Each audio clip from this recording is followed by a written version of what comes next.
আলোচনা শুনেন, শোনার পরে অনুষ্ঠান শেষ হলে আল্লাহ তাআলার দরবারে যান।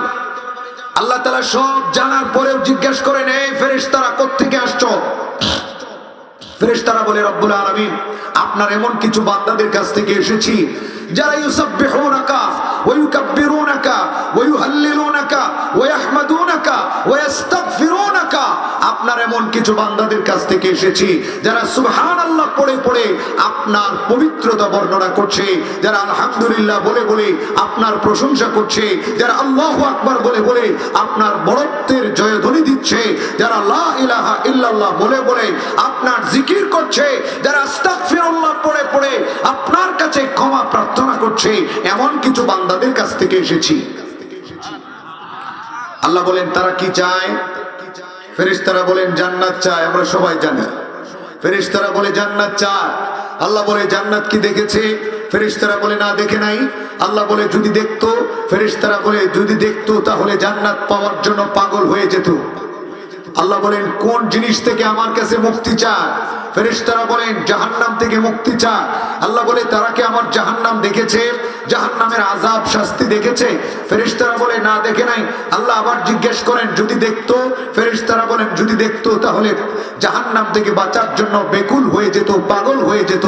আল্লাহ সুবহানাহু ওয়া তাআলা এবার ডাক দিয়ে বলেন, যেটা বড় চমৎকার কথা, আমাদের জন্য বড় মাইল ফলক, উৎসাহ, উদ্দীপনা, অনুপ্রেরণার মাধ্যম। আল্লাহ সুবহানাহু ওয়া তাআলা ফেরেশতাদেরকে উদ্দেশ্য করে বলেন, হে আমার ফেরেশতারা, সাক্ষী থাকো, আমি আল্লাহ সুবহানাহু ওয়া তাআলা এই অনুষ্ঠানে যারা এসেছে এদের সবাইকে মাফ করে দিলাম। ফেরেশতারা বলেন, আয় আল্লাহ, এখানে কিছু মানুষ এমন আছে যারা ঘর থেকে এই অনুষ্ঠানের নিয়তে বের হয় নাই, অন্য নিয়তে বের হয়েছিল, অন্য কোথাও যাওয়ার জন্য বের হয়েছিল, অন্য কাজের জন্য বের হয়েছিল, কিন্তু অনুষ্ঠান দেখে তারা অনুষ্ঠানে বসে গিয়েছে। তাদের ব্যাপারে আপনার সিদ্ধান্ত কি? আল্লাহ সুবহানাহু ওয়া তাআলা ডাক দিয়ে বলে, ফেরেশতারা রে আমার, তাদের ব্যাপারেও আমার সিদ্ধান্ত পরিষ্কার, আমি আল্লাহ তাদেরকেও মাফ করে দিলাম। এই যে দামি মজলিস, দামি অনুষ্ঠান, এখানে বসতে সৌভাগ্য লাগে। নবীজি এই হাদিসের শেষ অংশে বলেন, হুমুল কওম লা ইয়াশকা বিহিম জালিসুহুম, এরা এমন সম্প্রদায়, এই অনুষ্ঠানে যারা বসেছে এরা এতটা সৌভাগ্যবান, যারা এই অনুষ্ঠানে বসেছে তারা কোনোদিন লা ইয়াশকা, বদবখত হবে না, কমবখত হবে না। উলামায়ে কেরাম লিখেছেন, তারা বেঈমান হবে না, নাস্তিক হবে না, মুরতাদ হবে না।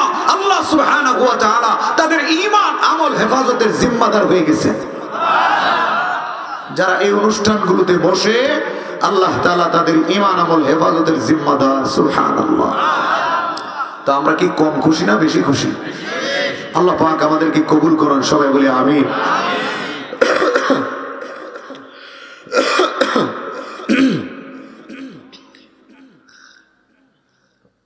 আমি যেই বিষয়ে আপনাদের সাথে কথা বলতে চাই, যে আয়াতে কারিমা তিলাওয়াত করেছি, যে হাদিস পাঠ করেছি, সেটা হলো কোরআনুল কারীমের মর্যাদা, কোরআনুল কারীমের মহত্ব। উলামায়ে কেরামও এই ব্যাপারে কথা বলেছেন। আসলে এই কোরআনই হলো আমাদের সব, এবং কোরআন ওয়ালারাই হলো সব।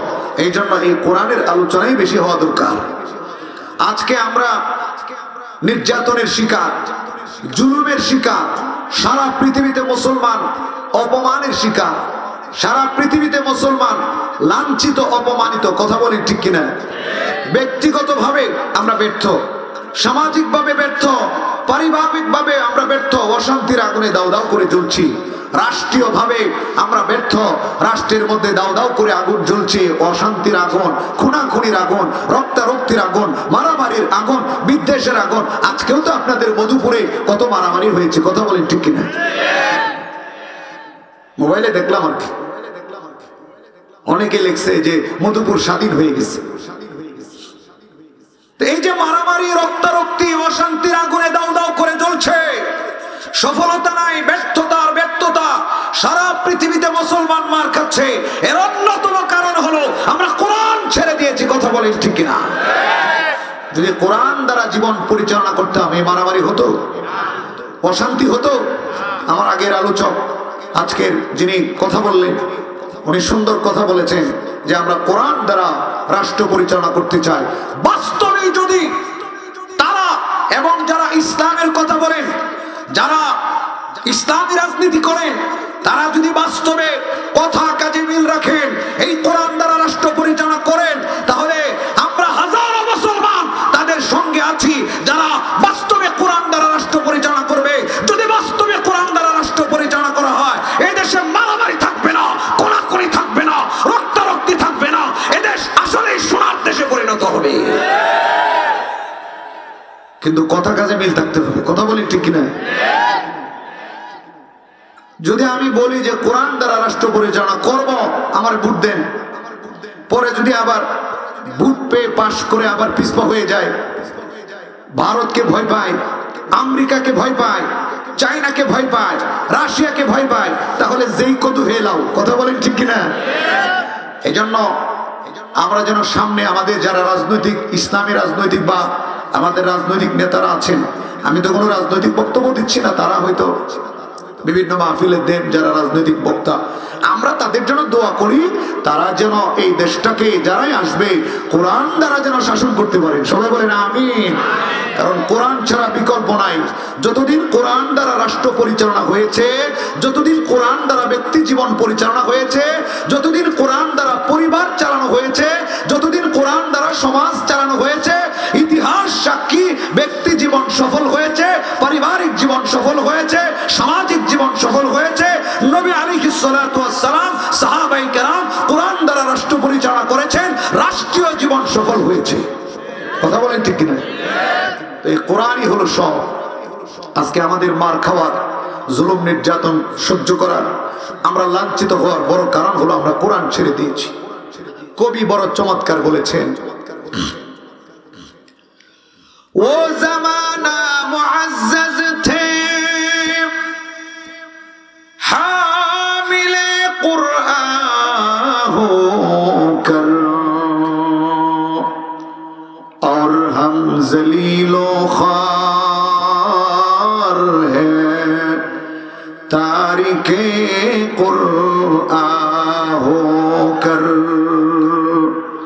কবি ডাক দিয়ে বলেন, ওই জামানা তথা নবী আলাইহিস সালাতু ওয়াস সালামের জামানা, সাহাবায়ে কেরামের জামানা, তাবিঈনদের জামানা, তাবিঈনদের জামানা, আমাদের আকাবিরদের জামানা, সালফে সালিহিনদের জামানা, ওই জামানা বড় সম্মানিত ছিল।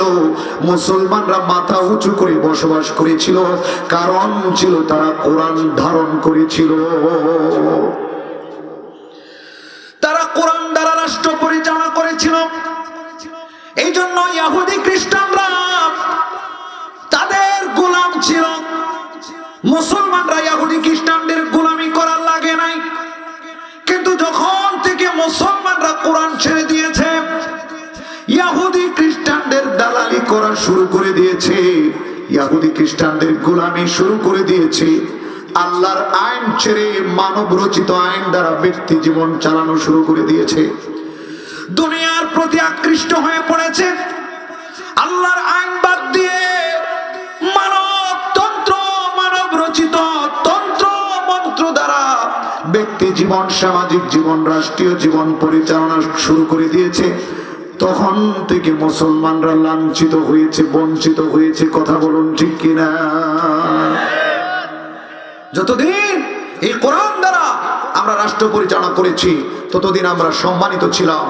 যতদিন কোরআন ধারণ করেছি মুসলমানরা, ততদিন আমরা সম্মানিত ছিলাম। যখন থেকে আমরা কোরআন ছেড়ে দিয়েছি, তখন থেকে আমরা নির্যাতিত হচ্ছি, আমরা লাঞ্ছিত হচ্ছি, অপমানিত হচ্ছি। আল্লাহ সুবহানাহু ওয়া তাআলা এই কোরআন দিয়েছিলেন আমাদেরকে সম্মান অর্জন করার জন্য। এটা আমার কথা নয়, নবী আলাইহিস সালাতু ওয়াস সালামের কথা। আল্লাহর নবী ডাক দিয়ে বলেন, ইন্নাল্লাহ ইয়ারফাউ বিহাযাল কিতাবি আকওয়ামা ওয়া ইয়াদাউ বিহি আখারিন। আল্লাহ আল্লাহ রাব্বুল আলামিন এই কোরআনের মাধ্যমে কোন জাতিকে আকাশচুম্বী সম্মান দান করেন, আবার এই কোরআন ছেড়ে দেওয়ার কারণে আল্লাহ রাব্বুল আলামিন কোন জাতিকে লাঞ্ছিত করেন, অপমানিত করেন। অর্থাৎ যারা এই কোরআন পড়ে, কোরআন পড়াই, কোরআন চর্চা করে, কোরআন অনুযায়ী আমল করে, আল্লাহ রাব্বুল আলামিন তাদেরকে সম্মানের জীবন দান করেন। আর এই কোরআন যারা ছেড়ে দেয়, এই কোরআন যারা পড়ে না, এই কোরআনকে যারা সম্মান করে না, এই কোরআন অনুযায়ী যারা আমল করে না, আল্লাহ রাব্বুল আলামিন তাদেরকে সমাজে, রাষ্ট্রে অবাঞ্ছিত করেন, তাদেরকে লাঞ্ছিত করেন, অপমানিত করেন, নির্যাতিত করেন। এই কোরআনের মাধ্যমে সম্মান অর্জন করার কথা আল্লাহ সুবহানাহু ওয়া তাআলা বলেছেন। আল্লাহ নিজেই এই কোরআন আমাদেরকে দিয়েছেন সম্মানিত হওয়ার জন্য, কিন্তু আমরা বুঝি না। এই কোরআনের মর্যাদা আমরা বুঝলাম না, এই জন্য নিজেরা কোরআন পড়ি না, সন্তানদেরকে কোরআন পড়াই না। কোরআনের মধ্যে কি আছে এটা মুসলমান আমরা জানি না। অথচ এই কোরআন আল্লাহ সুবহানাহু ওয়া তাআলা পাহাড়ের কাছে রাখতে চেয়েছিলেন, আসমানের কাছে রাখতে চেয়েছিলেন, জমিনের কাছে রাখতে চেয়েছিলেন, তারা কেউ কোরআন নিতে রাজি হয় নাই। আল্লাহ তো পবিত্র কোরআনুল কারীমের মধ্যে বলেন, আমার এই কোরআনের এত দাম, এত মর্যাদা, এটা যদি আমি পাহাড়ের উপর রাখতাম, যে পাহাড় এত শক্তিশালী, পৃথিবীর কম্পন বন্ধ করে দিয়েছে, পৃথিবীর জন্য যেই পাহাড়গুলো হলো খুঁটি স্বরূপ, খাম্বা স্বরূপ, সেই পাহাড়গুলো পর্যন্ত ভেঙ্গে চুরমার হয়ে যেত, মাটির নিচে বিলীন হয়ে যেত। আল্লাহু আকবার। সেই কোরআন আমি মুসলমানদেরকে দিয়েছি।